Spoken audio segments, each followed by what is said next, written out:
Greetings, I'm Troy Newham, the author of 2084, The Search for Love, Hope, and Faith, available in Kindle and paperback versions on Amazon.com and free to the lending library if you're a member of Amazon Prime. I maintain a blog at SwampFoxPress.com. I think you enjoy it. It has a very libertarian bent.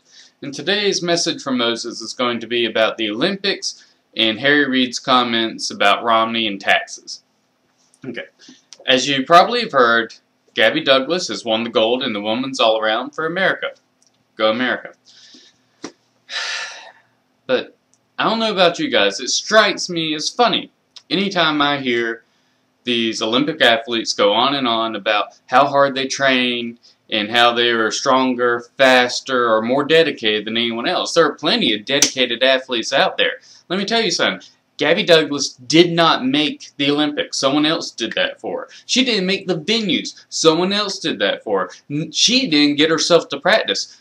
Someone else did that for her. She didn't do any of this. So how can she take credit for the gold medal? I mean, it's just ludicrous. So, of course, we don't have a sense of humor anymore. So let me explain to people. I'm making fun of Obama's and "you didn't build that" comment. Now, I accept his premise that he probably wasn't saying that you didn't start your business. But what he's saying is actually so much worse. And all the commentators miss this. They jump on the easy thing. Oh, you didn't do this. Yeah, well, I didn't do this. I didn't do that. Blah, blah, blah, blah, blah. No. You see, I believe you can judge people not by so much what they say, than how you say it. Let me give you an example. When Obama said that people cling to their guns and their God, okay, he may have a valid point in the thought process behind what he's saying. That when people are scared, they turn to things which give them comfort. That's true. But his choice of words, and what he's saying that you cling to, of course, is what gives him away.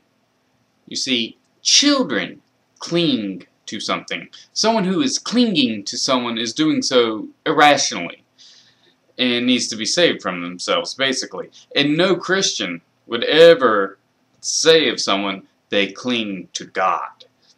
Now, let me caveat that. Should a Christian ever use the phrase, so-and-so clings to God, they actually mean it as a compliment. Like, I always admire that no matter what, you cling to God. You know, it's a good thing. When he says it, it's a bad thing. Why? Because we're irrational children. Okay. So let's look at his little comment about you didn't build that. Someone else made it happen. Okay.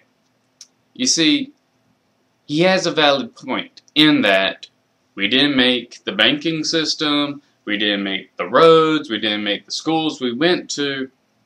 That's all well and good. But look at what he said before that.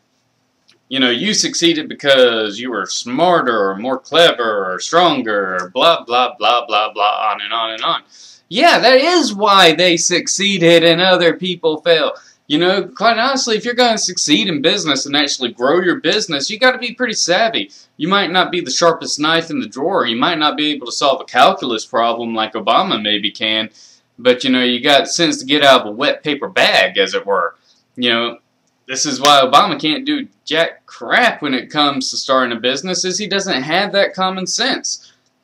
You know, he has no idea about how businesses work, and we all know it. You know, what has he ever done? He had a private job for a couple months and said that he felt like a traitor. Why? Probably because he's a communist, really, when you get right down to it. Well, you know, he just hangs around with a bunch of communists and had communist teachers growing up and a communist mentor growing up, and his parents were communists. But, you know, that's all circumstantial. I'm sure that he believes in capitalism. Whatever. So that brings me to my second point.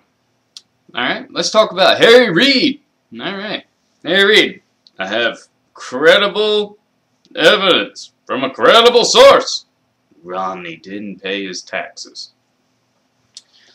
My dad once told me that he was in jury duty, and a lawyer said, "Gentlemen of the court, would it change your opinion of Mr. Smith," making up the name, because I don't know the name, don't think my dad told me, that Mr. Smith was a child molester. And of course the judge, being a good judge, said, you know, strike that from the record. Irrelevant. What the hell are you doing here, guy? You can't do this. And so it got stricken from record. But in deliberations, one of the women there said, well, I'm not going to say that he's innocent because he's a child molester. There was no proof. It was an allegation by a slimy lawyer who was trying to get the guy convicted on a false premise. Same thing with Harry Reid. You know, I heard from somebody that you were up to no good. Now you'd best defend yourself and prove you're innocent. We're going to have ourselves a lynching. I mean, that's what this is, isn't it? This is guilty until proven innocent. This is like some backwards communist country kind of BS going on here in our own backyard. And we're supposed to go along with it. We're supposed to be brain dead enough where we'll be like, well, he obviously hasn't paid his taxes. Obviously. I mean, why else wouldn't he release his taxes? He didn't pay them. That must be it. Listen, people, I can prove to you that he did pay his taxes. I can do it very easily. Tax evasion, which is what he's being accused of, is a major crime. And if you don't pay your taxes, the feds put a lien on your property. If he hasn't paid his taxes in 10 years, there's a lien on his property. It becomes a part of the public record. As such, he has to have paid his taxes. Now, of course, you're going to say, well, why doesn't he release all of his tax returns? Alright, well, why doesn't Obama release his school records? I'd be very interested in seeing his school records. I'd be very, very interested in seeing his thesis that he somehow managed to keep under wraps. And don't ask me how he managed to do that. Most people are very proud of their thesis. Hell, my cousin wrote a thesis and he's always wanted me to read it. One day I will. So, what's he hiding? You can ask the same thing. You know, I have it on a credible source that the guy is a socialist communist. Why doesn't he prove that he's not? Ah, well, there you go. I mean, we could do this all day. How many credible sources have we had?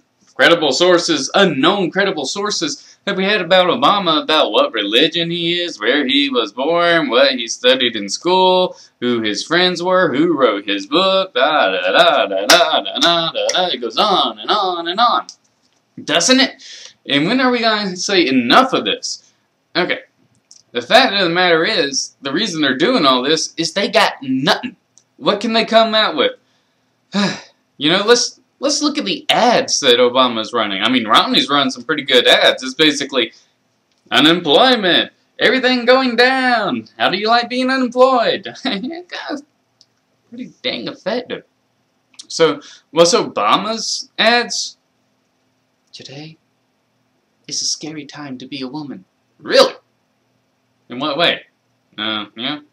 You got it pretty good. If you want to see a scary time to be a woman, go live in Saudi Arabia for 6 months, come back and we'll talk.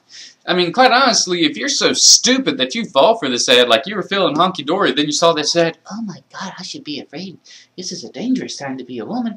You know, I don't want you voting. If you're that easily swayed, I mean, that just basically means that you're a brain-dead sheep.